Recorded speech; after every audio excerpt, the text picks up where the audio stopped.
Greetings, Moonlight Citizens. This is your man on the moon here with Moonlight Kingdom Podcast 102. Let's get into this one in three, two, one, boom. No, I was so excited for that movie. Like that was one movie where I was like, this movie can expand the cosmic law because it's Thor. You know, Thor is like the golden opportunity for expanding the law. It's Thor, and that movie was a 2-pack of hot ass. I literally felt like going. Because I Yeah. remember I was with some friends in Joburg at the time, because we had all been inundated by a week of lectures and we were all just tired. And I was like, gents, did everyone make their booking for Thor? It's gonna be a good. I remember it was like a Friday, dude. It was a good day. Dog, I prepared that whole thing just for mid, dude, for a 2-pack of mid. Oh yeah. When that kid showed up, I wanted to leave so bad. I was actually standing by the doorway when that kid in that weird, Force Ghost bullshit thing. I was so pissed. Oh yeah.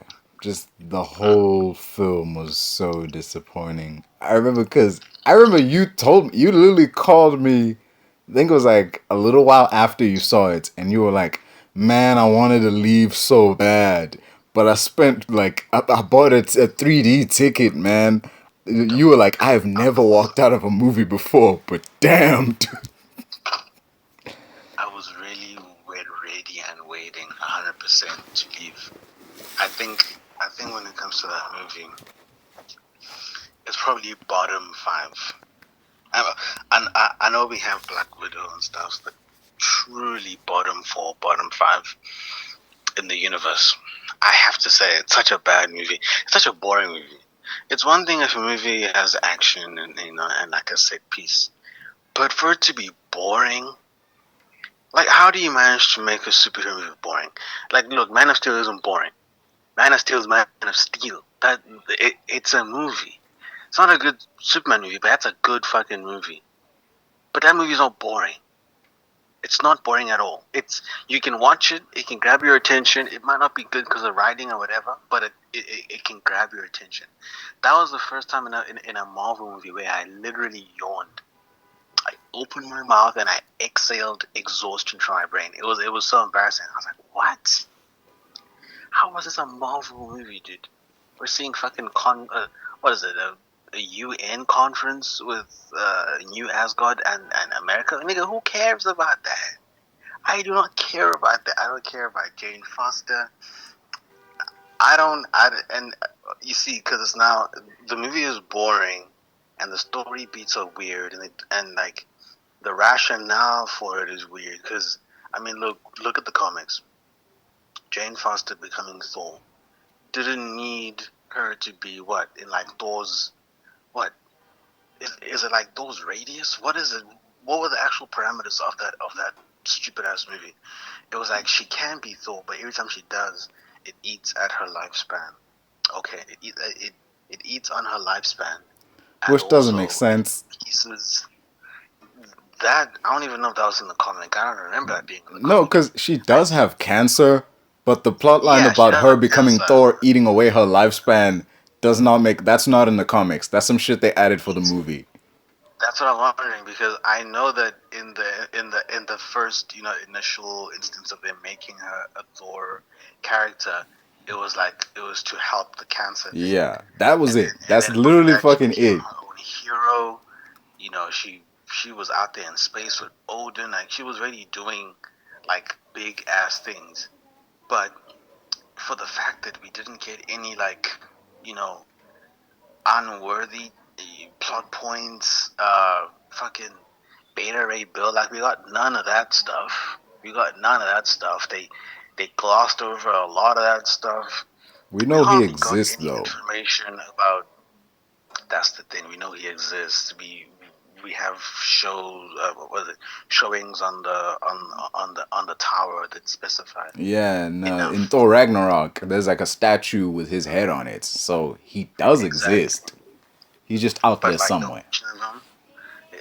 it's so, for me, it's like so incomplete because there's so many characters. Like and we barely even saw who's this character. Is it the lady, the one who was also in Loki? Well, We saw her like twice. Lady Uh, Sif. yes, Sif. Sif was Yeah. supposed to be in the movie a lot more. They cut her role down. We last saw her in that like Frost world or whatever with that dead beast. Like so many pieces of the movie that could have been better were just removed or scrapped. I don't know in whose right mind.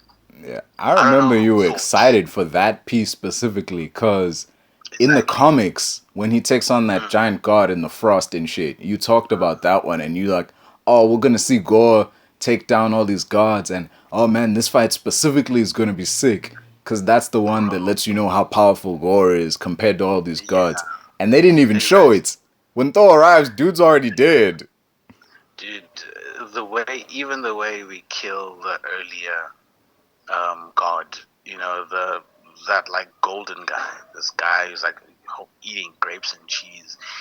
That scene alone was confusing, but I was willing to, slide past it because maybe he's just a god in terms of power set, not really, scalability. He was That's just fine. tall. Let's not Yeah, be fooled. He was just tall. yeah. Like you might not have seen how he's a god, but let's say that he just killed him too quickly to react. The other gods, we're really gonna see a fight. Zeus, firstly, Zeus, right? Russell Crowe. Russell Crowe Zeus for me is like top two most useless Marvel characters. Like he didn't really do much. He's just there with his off-brand lightning. Clearly, his lightning needs a cartridge.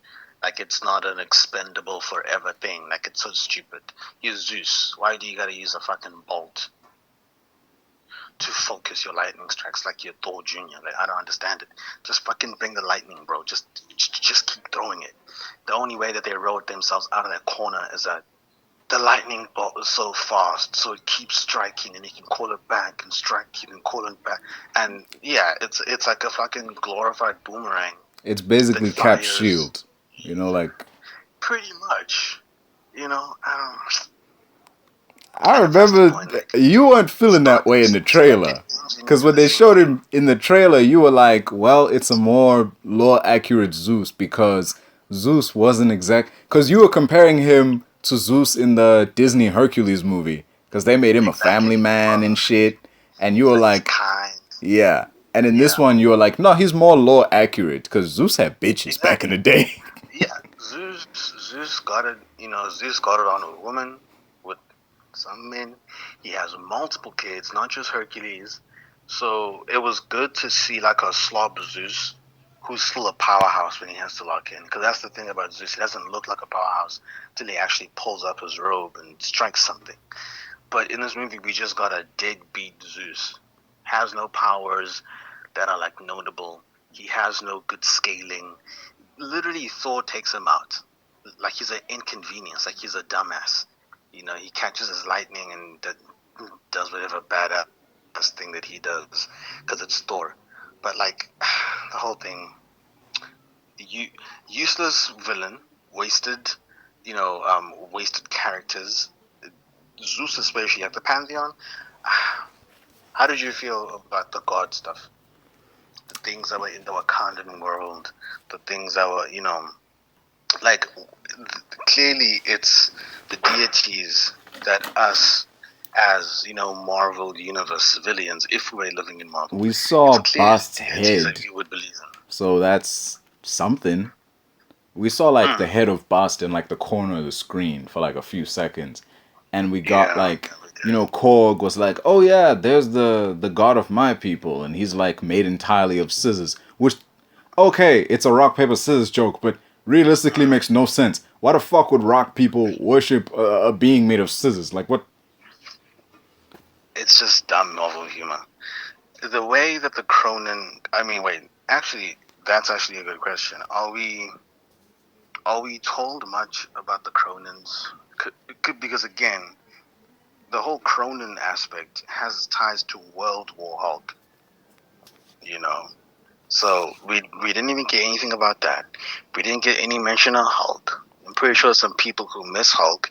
Like, there's no indication. Like, I would have loved Thor Love and Thunder much more, right? I would have loved it much more if Hulk was there to interact with his boy Korg and Meek, We don't. and That's if the thing. In like Ragnarok, we don't even see them interact once. Korg knows all this shit about the Hulk, but we don't see them interact one time. But they're my just biggest take was that he's like some sort of fanboy. Like, the Hulk is this very strong adversary. He's kind of like a badass in his community. Like, he's well known. Like, he's a well known badass. He's, the toughest one there is. And clearly, he's like the most fearsome of them all. He doesn't talk to anyone because he's too cool for that. But he is like the superstar. He's like he's like the Conor McGregor, and then Korg and them were like just regular fucking UFC fighters who are not popular, who don't get talked about like McGregor.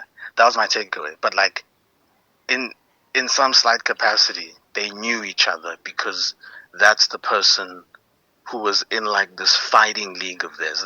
That's my takeaway from it, at least. You yeah, know, yeah. yeah. It would Because have been now, cool if we had a scene of them like interacting like something out of the movie Gladiator. But this is a Thor movie, not a Hulk movie. mhm, So to mhm. give Hulk that True, scene would take away from Thor's true. story. So Mhm, yeah. mhm, mhm. Yeah, that would have been. I think. Uh, I don't know, because you can't exactly say that they took away the characters that they knew would need a lot of time, the time that would take away from the movie. There were so many things in that movie that could have been taken away, and it still would have been a good movie, like narrative wise. I still think that they were like overzealous with what they chose to use and not to use. Yeah, they went way too. This okay, right there. That problem of what to use and what not to use. My biggest gripe with that is if you read the comic, the story Uh, of Gore the God Butcher is not a PG-13 story. That's the one of the yeah, biggest things hampering this is that yeah. you want to have the God Butcher, but you can't really show him butchering anybody because then it wouldn't be PG. So Mhm, you've already handicapped the story in that regard. So we can only see mhm, the aftermath of what he did, and even in that case, we only see a sanitized aftermath of what he did. There's no blood, there's no like dismemberment or anything. They're just dead. mhm, mhm. It's very strange. It's very, very strange indeed. I think, like, in an effort to save on runtime, and to save on extra film space and all these things, it feels like a half delivered movie. It's half baked. That movie could have been double, and then it would have started to make more narrative sense. The things that we got in the small amount of time that we got it didn't justify the movie being that short. It really didn't. Oh yeah, and there were Yeah. characters who were cut out because Idri the dwarf was supposed to come back. Jeff Goldblum's character was supposed to come back. Oh, Petrie. Yeah, Petrie's an interesting. because Uh-huh. in apparently in the version of the movie before it made it to theaters, he did come back and film the scene where he got killed by Gore, and Jeff Uh-huh. Goldblum got killed by Gore, and Lena Headey from Game of Thrones, she was one of the gods who gets killed by Gore, but like all those people's scenes got cut out. Uh-huh. I didn't know that at all. Fuck. I don't know why This they is the would first kill time. Eitri though. He's not. He's a talented builder, but he's not a god. Like it's very weird. Petrie's a frost giant, right? No, no, no. He's a No, dwarf. no, he's just well, he's Isn't it? big. He's a giant. Yeah, he built Yeah. Thor's He's a hammer and dwarf, the Infinity but Gauntlet. they refer to him as, yeah. But he's like big. He's like frost giant size. But he's called a dwarf. It's ironic. I mean, he's played by a real life little person, but their race are called dwarves even though they're tiny. I wonder what the actual normal sized people of his race look like if he's called a dwarf. Yeah. Giving Dragon Ball Daima. Oh yeah. Mm. Shit.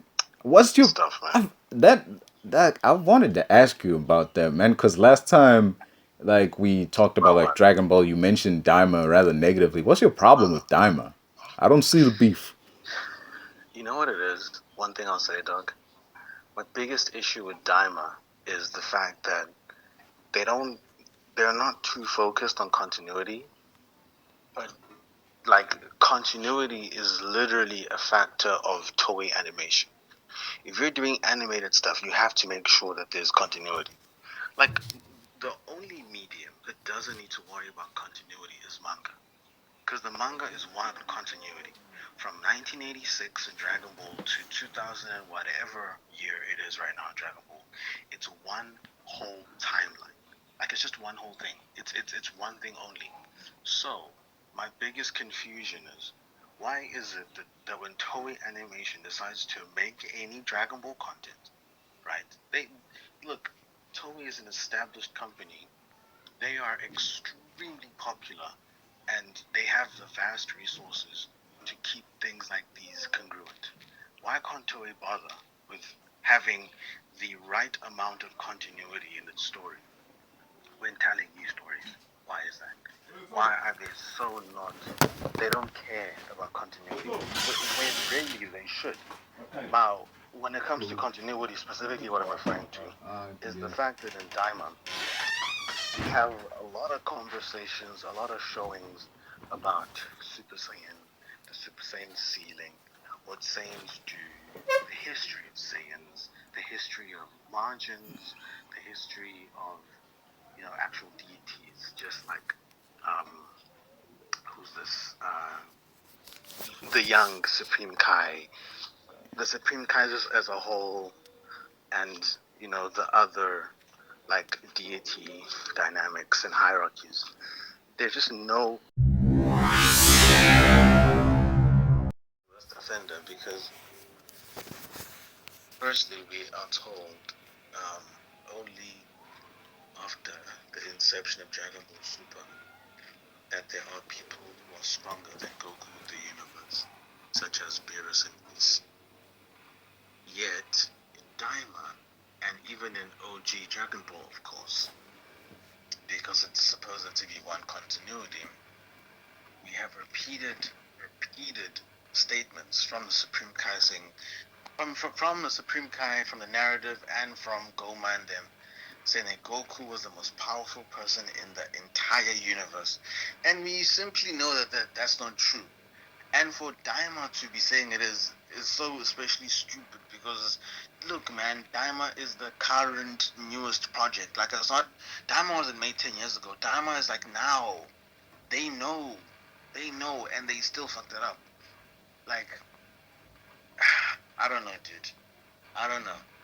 Like, it's just the continuity mistakes are too prevalent. Why would you guys say Goku is the most powerful person in the universe when you guys know that there's gas, when you guys know that Goku's Ultra Instinct and Beerus is still unattainable and there's Whis, like they don't bother with that. They just say it's Goku. Deal with it. Boom. It's such a simple mistake, but for Diamond to be making it is disgusting.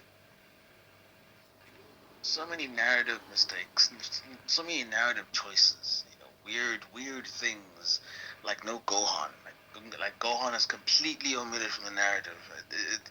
We see him just being drawn around in the background for a while in like episode 1, but he never got to be a kid with the other adults fighting in the demon worlds. He was just out there on Earth being a young scholar, probably in a library, according to them. No Gohan. Okay, we'll bring Vegeta, but guess what? We're gonna give him a pity Super Saiyan 4, to appease the fans. Even though Vegeta himself said that he didn't bother learning Super Saiyan 4 because he deemed it was a stupid move. Yet, in Daima, he said to have trained really hard to reach Super Saiyan 3. When Previously, we were told he didn't even care about it. He didn't even care about it. But now we're told he trained hard for it. He trained hard to match Goku's power level. You know, he was training in secret, and then he finally reached it. Gandhi Goku himself was also training in secret, going above the level of what Vegeta's currently trying to reach, and then he's going to Super Saiyan 4. Now we're told that he trained for that at the end of the movie, when early in the movie, hey, fusak. The fucking monkeys were eating our flowers. So stupid. Anyway, but yeah, we're told at the start of the movie that Super Saiyan 4 was like this power bestowed to him from the Namekian. You know, it was like a Namekian power surge power boost bullshit. Cause you know, it's the same nigga that made the gods. So clearly he had some cosmic power, not too dissimilar from the Namekian god, like the ultimate one, like the Super Dragon Ball one, the creator of everything. But clearly he's like a powerful nigga. So he juices up Goku and he gets Super Saiyan 4. We're led to know that, okay, it's some sort of mystic, Namekian power boost. It's like Goku's secret player transformation. You can't normally access this, but for the narrative, he's accessing this. When it's done, he'll probably not remember this, or he'll be unable to access this. I was happy with that because I could just say that in Super, he just completely forgot that experience as a Super Saiyan 4. He completely forgot the Demon Realm, because the Demon Realm was like top shelf secret shit. The Demon Realm is like accessing the Men in Black of like the Dragon Ball universe. Like it's a little bit, ooh, you shouldn't see this much. So I would have understood if they said, okay, they get out of that thing, Goku loses that power because he'll lose the memory of it, and boom, it's done. Because it wouldn't make sense for Goku to forget the memory, but keep the power. It doesn't make sense. So, okay, the movie ends, or the whole series ends, and then Goku's saying, "Oh yeah, I trained really hard for Super Saiyan 4. I think it's gonna help me in the future." Oh, okay. So you trained for this. You knew you could do this already. Sharp, you motherfuckers. You ruined the narrative in the same movie you started it. It's fine. So now, obviously, this now can't connect to Battle of Gods, can't connect to Super. Why? Because Goku was fighting Beerus with Super Saiyan 3, then that was his biggest power level according to him. Nigga didn't try to go to Super Saiyan 4, nigga didn't even try to fuse go to Super Saiyan 4, Super Saiyan 4, Vegeta, whatever you want. That ruined the narrative. It severs the narrative. That's the biggest transgression. It severs the narrative, dog. That's why I just put it in like a B timeline. I don't even regard it as mainline shit. People will argue their asses off in the manga and, Torishima says that it's canon. Toei is saying it's canon, including Shueisha, And I'm like, okay, that's fine. But for me, fuck that. That's not connecting to how Dragon Ball Super starts, Not even some Yamoshi bullshit. Nothing. They didn't care. Yeah. But yeah, man. That's why I don't like Daima. I appreciate that it was Toriyama's last project, and may he continue to rest in peace, the GOAT of animation. The GOAT of modern action animation, next to Tezuka, the creator of Astro Boy. Like, just one of the GOATs next to the creator of the Studio Ghibli movies. All four of these GOATs, they had a specific pillar in anime history. Toriyama will go down as the definitive action shonen, for sure. Like, DBZ, I mean, dude, we've been through this so many times. You see how many DBZ references are done, cartoons, anime. Dude, how many anime versus cartoons that reference the Yamcha pose? It's insane. In the West, they literally reference Yamcha dying all the time. In Japan, every now and again, but the US loves it. They also love that Akira slide with the bike, but that's not Exactly. Toriyama. But still. it's a car, it's a motorcycle, it's a police cycle, it's a bicycle, Yeah. it's a scooter. If you They're got an just doing animated things. movie and a character with a motorcycle, you know they're gonna do the slide at some point. Exactly. You know. So DBZ, hey yo, that monkey's beating his meat. Get the fuck out of here, you freak. Hey yo, dog, monkey's is beating his meat and he's looking at some random small monkey. He's a fucking Jeffrey Epstein monkey. It's kinda crazy, man. I should kill this nigga. Yeah, that's not right, dog. What do you say, Piani? In the immortal words of Stone Cold Steve Oh, Austin, kill that son of a bitch. there we go. There we go. I need a rock. Come here, come here. There we go. I got his face. Dumb little fucking Jeffrey Epstein bitch. Oh yeah, I got him. I got him right in his fucking eye. That pervy monkey. Hopefully you get infection. Okay, cool. Bro, there's so many monkeys. It's insane. Yeah, it's a fucking shit show, man. But like back to more sane topics of like toy animation and such. It's definitely I can understand why you feel that way, you know, about Daima, especially considering what it does to the overall canon of Dragon Ball and how it kind of messes with the events of Dragon Ball Super in the things that it now chooses to canonize and what it chooses to erase. But yeah, I don't know, man. It's just, yeah. You can tell when a creator definitely thought this is it. People are gonna love this part of the movie or this part of the story, and then when the shit comes out and people hate it, the next project it's like, oh no no no no, that didn't happen. Nah, that's not even a thing. You know, cause yeah, they just Yeah. ignore it entirely. Like look at oh, recent example, Superman Legacy.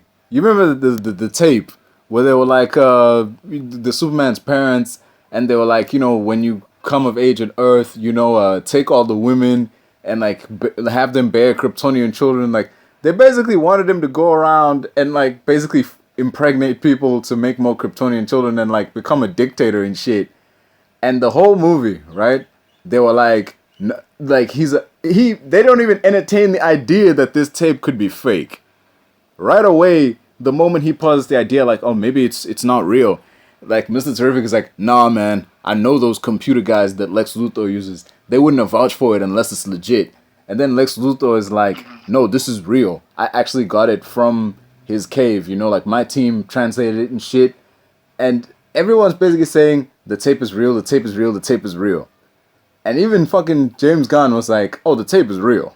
It's very much a real thing. Superman's parents did, you know, tell him to come down and do all this shit. Lex Luthor didn't deepfake this crap, which he should have, which would really make sense if he did. It would make way more sense if Lex Luthor took the message and he fucked with it so it said something messed up.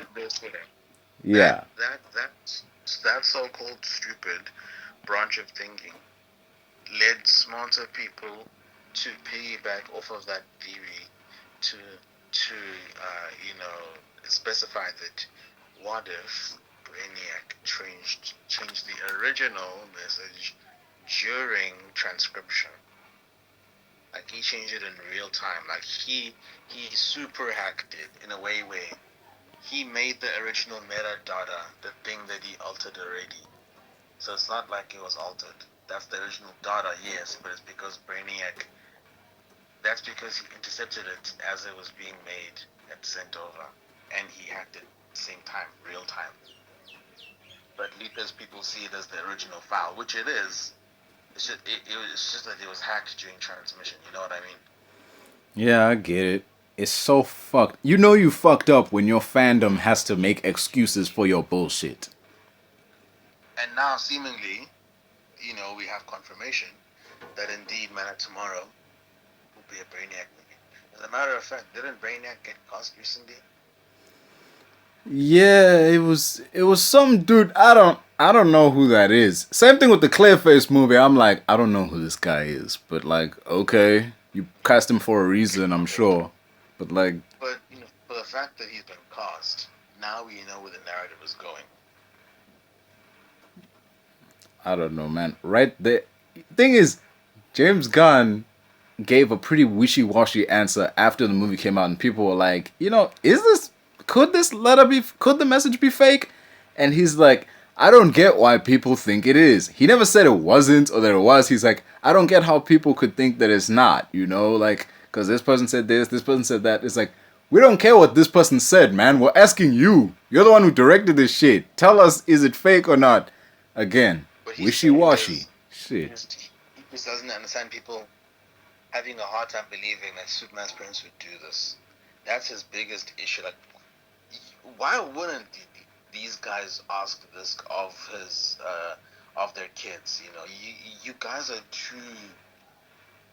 You guys are too soft on this mythos to think that it doesn't have evil bits in it, evil parts in it, and I think that pissed him off. People's belief that every single one of the Kents or the John-Elves or whatever were all perfect, and he's like, no, I'm gonna challenge that. I respect that. I don't know, man. Like, just the whole thing of like that damn tape. The tape don't even make sense.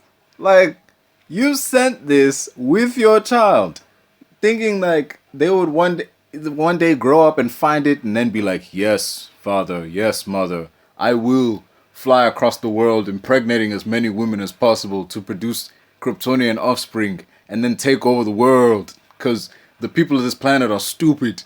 Like, what is this message? Like, it's crazy. Damn. Like, it's literally crazy.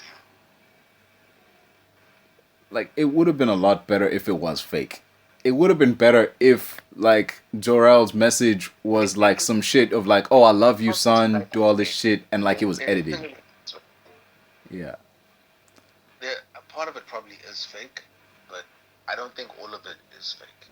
That's the thing, because manipulation is taking existing things and altering it. You're not creating a brand new thing that's entirely fake. So I think parts of it will be real. As for I think the most detrimental part is if anyone stands in your way, kill them. That like that messaging, people have a big issue with that because they're saying Superman's gonna be basically like slaughtering niggas. He's gonna be he's basically Zack Snyder's Superman, obviously infected by the anti-life. He's gonna be evil Superman if he's doing that, and I don't think they want to go to that extreme. I don't think so. For me, but I'm just saying though. We'll see. Leia, not enough things.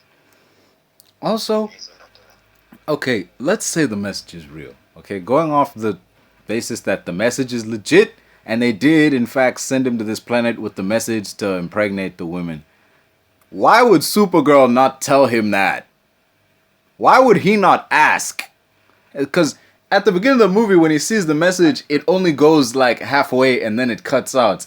Why doesn't he ever ask Supergirl, oh, hey, by the way, cuz, do you know what the rest of this message was? Do you know anything about my parents? Can you tell me something about them? Because that's his fucking cousin. Wouldn't she know, like, oh yeah, your parents were fucking crazy.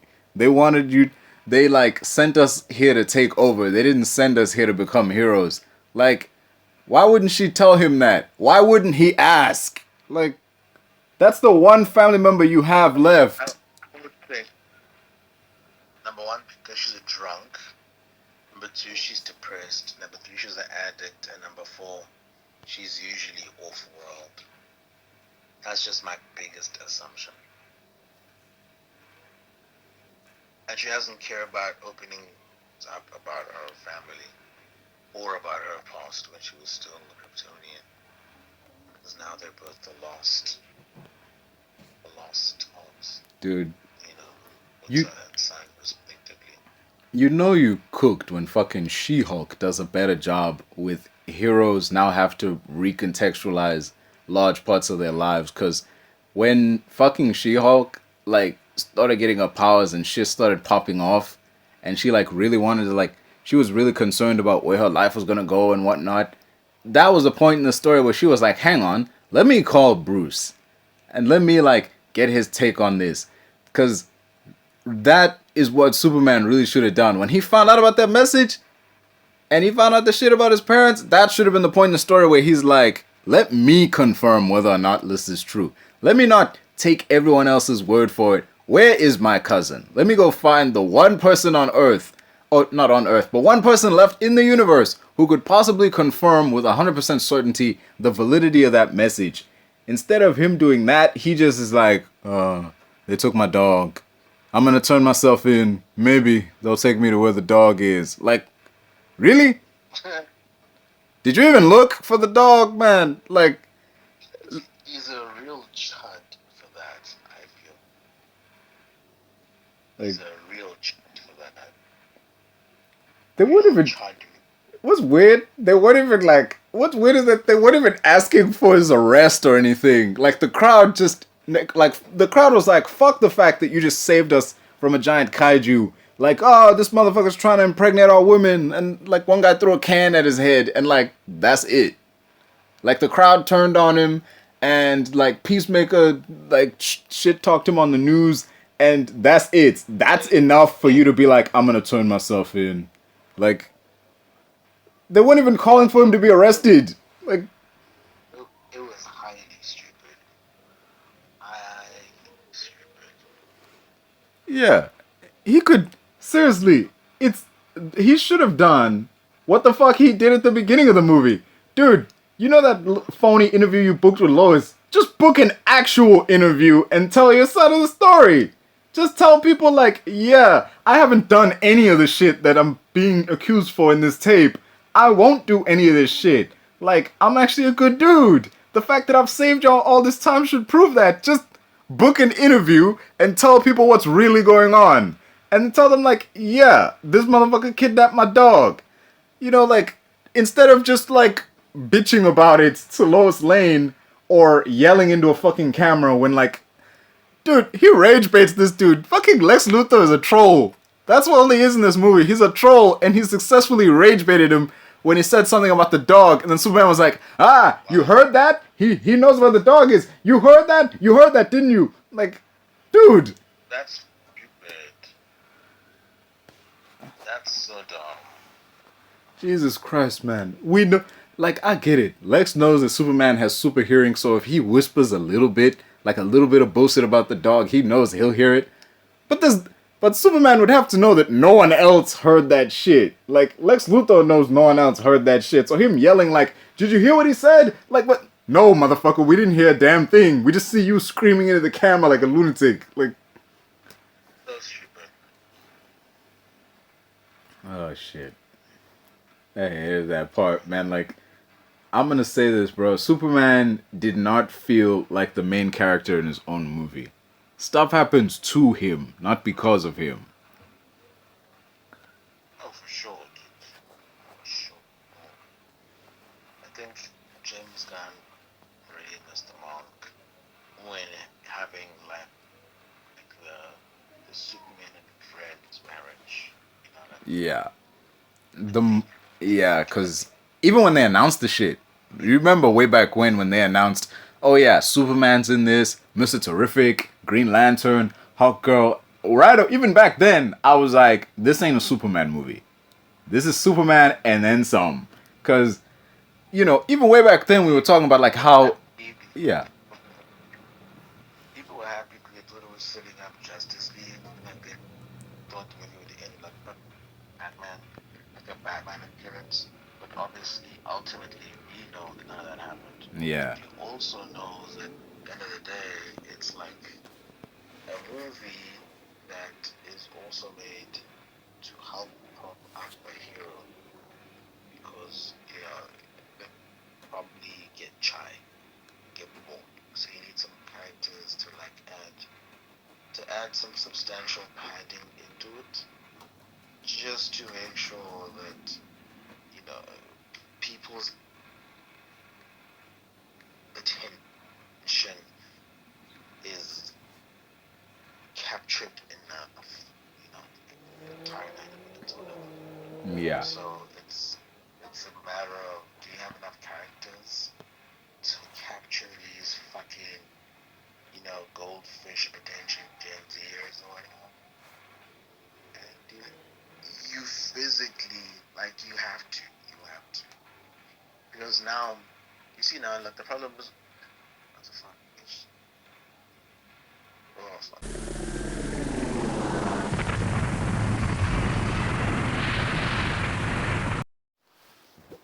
Legacy was okay, but it needed less other characters. We needed more just Superman. So it doesn't work as a launch pad for the other stories. Nope, not at all. The worst thing about it is that it's overcrowded. The best thing about it is that it's Superman. Yeah. It's a pretty sad. That's pretty much it. Like, it's a good movie. Yeah. It's a good story.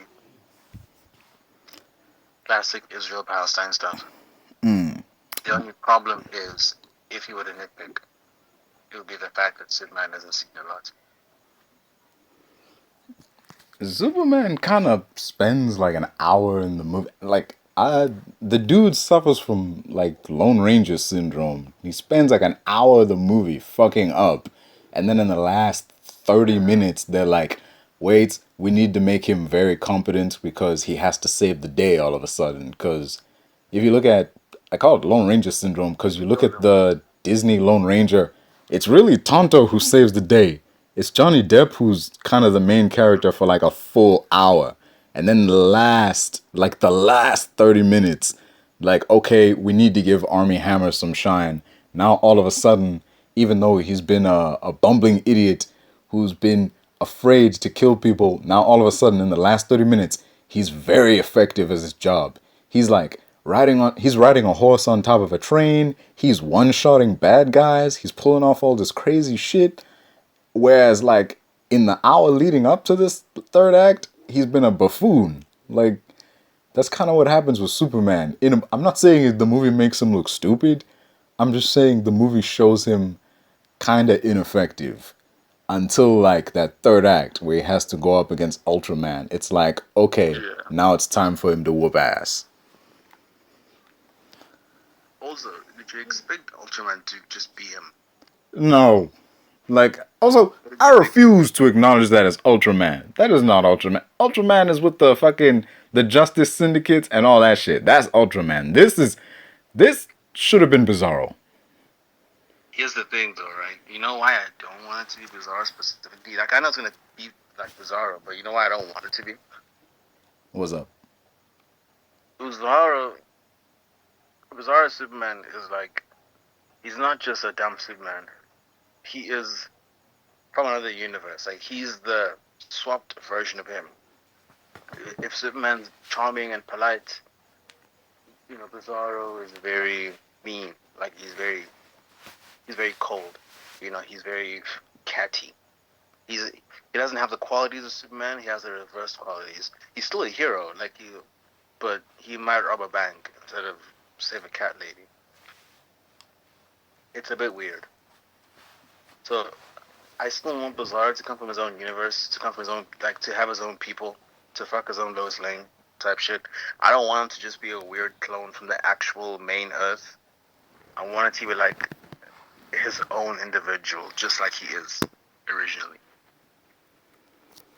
In like the animated series, he kind of it worked when they made him a clone of Superman that like wasn't like done all the way through. Like, oh yeah, because he thought he was Superman. They told him he was Superman, and then here comes a real Superman flying in his face. Yeah, it was a culture shock for him. You're right. That actually was a good episode of Superman the animated series. It actually was. Would that Bizarro have worked had he been the reveal? Had that been the reveal that Lex Luthor has this clone of Superman going around committing crimes, and now it's time for actual Superman to take him down. And during the fight, he starts to like get more and more fucked up, And by the end of that, he's like full on Bizarro with like the fucked up face, and he's like slurring words and shit. It's on like, Lois. You know, like would that have worked for you? Yeah, I see what you mean. Yeah, could have worked. But yeah, it's just as much as I ragged on the film. Like I remember I messaged like the chat, and I'm like, I'm watching Superman Legacy, and I'm 10 minutes in, and it feels like the movie's trying to piss me off. Cause yeah,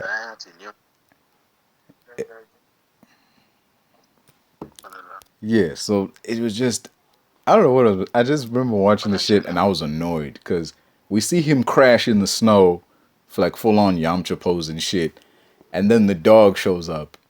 The way the trailer's edited, the dog shows up and he's like, Crypto, take me home. And he immediately snatches his cape and he rushes him to safety. But in the movie, the dog shows up and this dog fucks him up. Like, it's jumping all over him. And he's like, stop, stop, no, wait, stop. And he keeps getting fucked up and shit by this damn dog. I'm like, dude, really? I get it. It's that James Gunn humor of like, you gotta have a joke in the scene somewhere. But like, bro, like you just introduced Superman. Like, we're watching this scene like, holy shit, Superman's all fucked up. Who could have done this? Like, what led to this? And you gotta be like, ha, yuck, yuck, yuck, yuck. Look at Superman's dog, like jumping all over him and not reading the fact that he's injured. Like, whatever. Like, all right, whatever. It drags him to the fucking cave, and the Superman robots are there. And they can tell, oh no, you're injured. Let's put on the tape that he watches to soothe him, and put him in front of the solar beam so that he can be restored. And then the humor continues with like some shit about like, oh, I told you to look after the dog, and he's like, we wouldn't give a fuck if the dog was dead, or some shit like that. They're just straight up deadpan robots, and I'm like, was that supposed to be a joke? Like yeah, you tell us to look after the dog, but the dog doesn't give a fuck about us, and quite frankly, we don't give a fuck about the dog. Okay, was that supposed to be funny? Like, I don't find any jokes here. So he gets put in front of the magnifying glass, and like, okay, he's all healed up, but then they're like, you're only 70% healed. I'm just thinking, what the fuck do you mean only 70% healed? So that big magnifying glass y'all put on him just juiced him up to 70%, and you let him get up? Why didn't you pin him down until he was like 100%? Like, what? Yeah, I just keep finding like little nitpicks about this. Like, when the Hammer of Baravia guy is fucking shit up downtown. So he fucked up Superman so bad that Superman left Metropolis, flew all the way to the Arctic, healed up, and then came back. And this dude is still just out here randomly destroying shit. You know how long that flight would have taken? Like, that would have taken ages. Plus, it's not even like he's flying super speed as fast as he can. He's all fucked up. So it stands to reason he's flying slower than normal. That flight would have taken a while. So dude fucked up Superman. Superman bails, and he don't chase after him. He just hangs around Metropolis, fucking up buildings and shit. Also, all the buildings he fucked up, no one died. Bullshit. Bullshit. That bothered me the whole movie. Whenever something crazy would happen, no one died. Like, there's a fucking kaiju terrorizing through the city, destroying buildings, crushing cars, stomping all throughout the place, and no one gets hurt. Yeah, we see a montage of him saving people, but he hasn't been here all day. That kaiju started off small and has been growing over the course of the day until he showed up. Stands to reason it's been killing people until he showed up. Yeah. So when they report, like, they don't report any casualties and shit, I'm like, bullshit, man. This fucking building-sized monster was tearing through the city for what had to have been hours before he showed up, and no one died. It's very strange, isn't it? Yeah. It's bullshit. Not a single person even got... There's a scene where... You know that scene with those exploding... The fucking oxygen... No, wait. Those oxygen tanks. Like that truck full of oxygen tanks got knocked over and that little girl was just playing in the street. I saw that shit. When I saw it in the trailer, I thought, hell, that's a cool scene. Him saving people and, you see how fast he is. when I saw it in context, I'm like, what? So this little kid, never mind that there's a fucking 200-foot monster stomping through town. This little kid is just playing in the street, and a truck carrying oxygen tanks like tips over, and there's dozens of tanks coming towards her. She's still just playing in the street in slow motion. I'm like, this would be cool if it wasn't so fucking dumb. So you just... No, but think about it like this. Everything probably happens in like 1 second. She's probably in the street for like 1 second. The car comes. Like, you have to imagine big steel tank thingies flying in the air. They'd be flying in the air at several hundred meters per second. What we see is super, super, super slow-mo. It's not really indicative of our world seconds. For that girl, that was probably 1 second. Like, she went to the street to go fetch her ball. Next thing you know, Monster was here. Next thing you know, Taylor's here. Next thing you know, Superman is here. Like, it's quick. Like One Punch Man speed. You know? We just see the slow-mo of it. I don't blame the girl. She's just a girl, dude. She's like 3. Maybe 4. He saved her. Yeah. He's Superman. He's Superman. He saves the day, you know. Which, exactly. That's another thing. He always saves the day, you know. He always knows the right thing to do. And therein lies the problem with what this story is trying to do. So, okay, I'm going to get to that. I'm going to get to that just now. But like, okay, so we get this montage of him saving people, right? Saving people on the street. He even stops to save a squirrel. What a guy, you know, what a hero this man is. All the while the Justice Gang is fighting this thing. And Mr. Terrific asks him, like, you know, like, hey, what's the situation here? And he tells him, like, you know, I've been trying to figure out how to get it out of the cities, you know, without hurting it. And even Mr. Terrific looks over and is like, motherfucker, really? Are you effing serious, dude? This whole time you haven't been struggling, you've just been thinking? Yeah, like, you've just been fucking around with this thing. That nigga was chilling the whole time. Yeah. And he immediately is like, go for its eyes, because that's the one weak spot it seems to have, you know, like, because it's got like this armor on it and shit. Because you would have to imagine when Terrific showed up, he figures, damn, you know, Superman's been struggling to take this thing out. That's the only reason it's still going around. He must be struggling somehow. He's doing everything he's got, but like, no, he's just, no, he's not struggling at all. He's just like trying to figure a way to get it out of here without hurting it. I'm just like, what? Storming while holding its tail. Like, what the hell? Like, bro, what the fuck are you doing? Like, and that's another thing. They make him, like I said, man, this fucking Lone Ranger syndrome. Even people in the movie are looking at him like, you fucking dumbass. Like, step aside. Let us do this shit. Like, the fucking Justice Gang kind of... He's a novice. Yeah. It's this fucking thing. Like, just... He's not totally incompetent, but the movie goes to great lengths in an attempt to give character to the Justice Gang. They kind of make Superman look inept in his own movie. Because when he takes down like the dumbass baby boy. Yeah. And which is weird, because he's been doing this for a year at this point. Like, James Gunn was like, this is... Yeah, a couple years. Superman. He's like, this is not an origin story. This isn't Superman year 1. But like, so... This is Superman established. Yeah, he's established. So why is he still fucking up? It's Superman established, and he's still getting cucked. It's strange, isn't it? Yeah. And as far as we know, the Justice Gang is a new thing. They don't even have, like, an established name. They're still bickering on what to call themselves. So they haven't been around that long. They're a corporate social media crew. Yeah. Which you can probably theorize the Justice Gang was created in response to the arrival of Superman. Like, Max Lord at some... Yeah. Yeah, they were like Max Lord was like, you know, shouldn't we have our own superheroes that we can call on instead of having to rely on Superman all the time? Yeah. Yeah. So yeah, he saves the fucking day. Okay, the Justice Gang take the thing down and Mr. Terrific blows it up from the inside. And he looking through X-ray vision, he sees the explosion happen and he's like, oh, man. Like, he's like bummed that the creature got taken out. I'm like, dude, what the fuck are you bummed about? It wasn't like, I think that scene was to show him conflicted. Yeah, I think they were trying to make it like that one scene in Hellboy: The Golden Army where he takes down that like forest guard that's like tearing through the city. After because before he takes that thing out, they have this moment where like Prince Noir is telling him like, hey, you know, that creature is the last of its kind. If you destroy it, there won't be any more after it. And he pauses for a moment, like, damn. And he really makes him think, like, you know, you really gonna destroy like one of the last of this thing. After you do this creature's gonna be extinct. Like, what you gonna do, man? You gonna destroy this creature that's a lot like you to save people who don't even like you? And that works. Cause you can buy why Hellboy is like, damn, do I really want to be doing this? You can buy that confliction there. And you can buy him being hesitant. I do not buy the hesitance from Superman in this moment.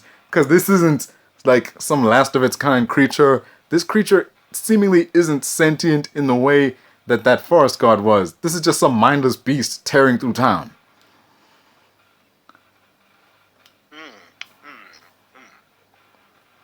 But yeah,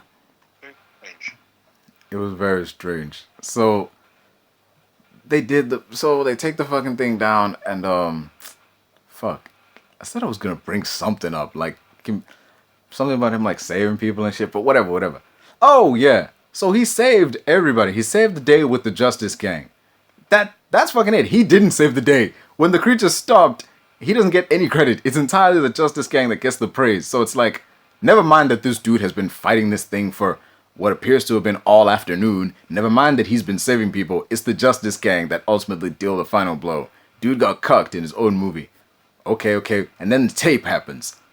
And yeah, and then the damn tape happens, and Mr. Terrific is like, nah, man, I know those computer guys. If they say it's legit, then it's legit. Which is fucking dubious, because the moment I heard that, I thought, so you're telling me these computer guys can't be bribed or threatened? You don't even entertain that might be a possibility.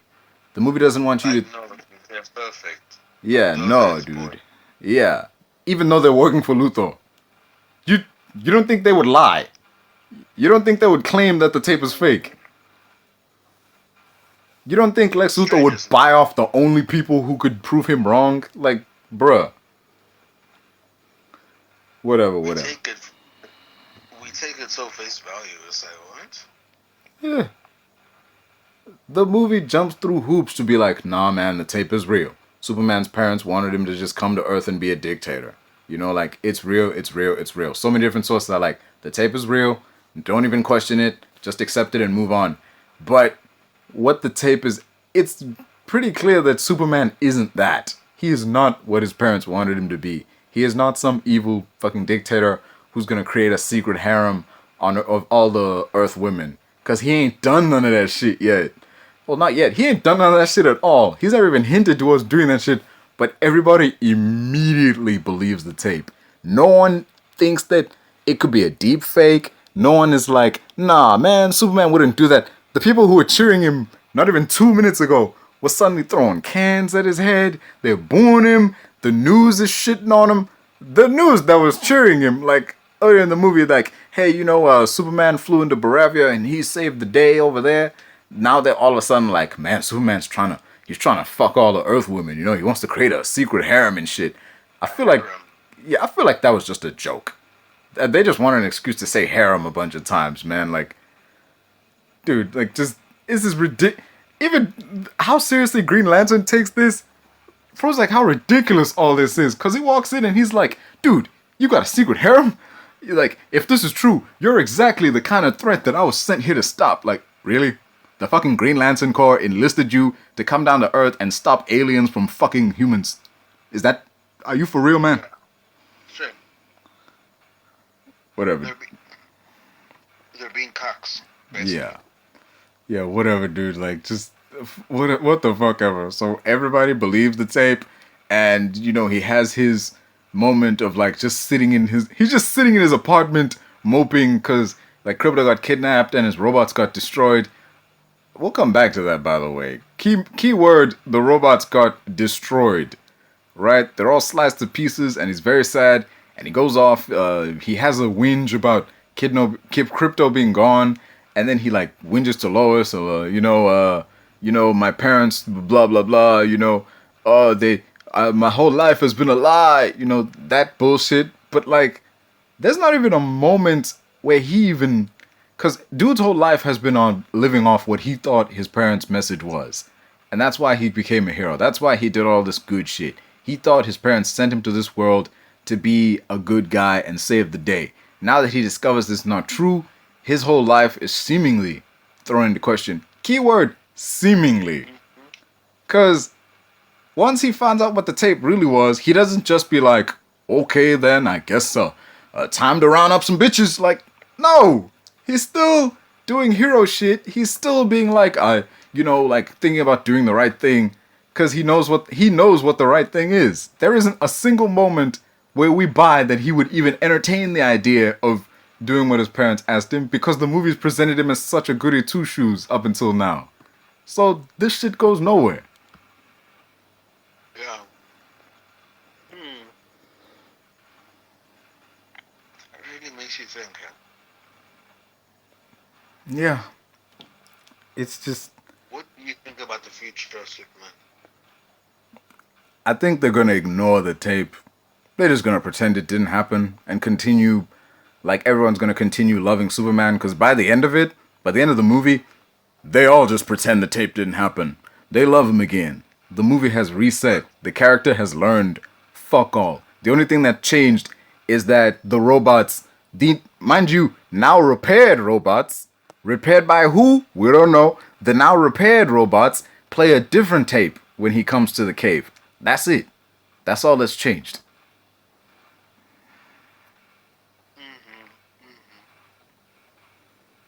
Yeah. Also, man, Supergirl being here, like showing up at the end, and she's like, she shows up hey, bitch, where's my dog? And the dog like jumps over her. So it's like, oh, so this dog that you all pieced up about and crying over wasn't even your dog. This is just your cousin's dog that you've been watching. Like, okay, whatever. Like, just for fuck's sake, man. Never mind. And then she leaves and takes the dog with her. So it's like, so Superman's cousin came here to be like, hey, but this character exists just to set up the next movie. That's all it is. Supergirl shows up in the movie just to set up her own movie. Just to be like, hey, I am also in the universe. You actually might see quotes, right? Like, you'll see her asking him to watch the dog while she goes and parties on Mars or whatever the fucking planet she's on. I mean, that'll depend on when the movie's set. If it's before the events of Superman Legacy, then okay, that would make sense. But if it's after, it's like... It has to be before. Yeah. It has to be before, because she's getting back from partying at the end of Superman. Yeah. She's arriving from partying, taking the dog back, and fucking off. Yeah. Also, that bit of exposition where he was like, she likes to get party on planets with red suns because she can't get drunk here on Earth on account of our metabolism. I'm just like, who are you talking to? You're talking to the robots. Wouldn't the robots already know that? Like, they're designed to take care of you. Wouldn't they already know about Kryptonian metabolism? That was just clunky exposition to explain why she's hungover. I guess she's just a chatterbox. That sounds... Dude, this is... Okay, so the movie doesn't quite work as chapter 1 of the DC universe, but does it work as its own movie? Its own standalone Superman shit. Does it work?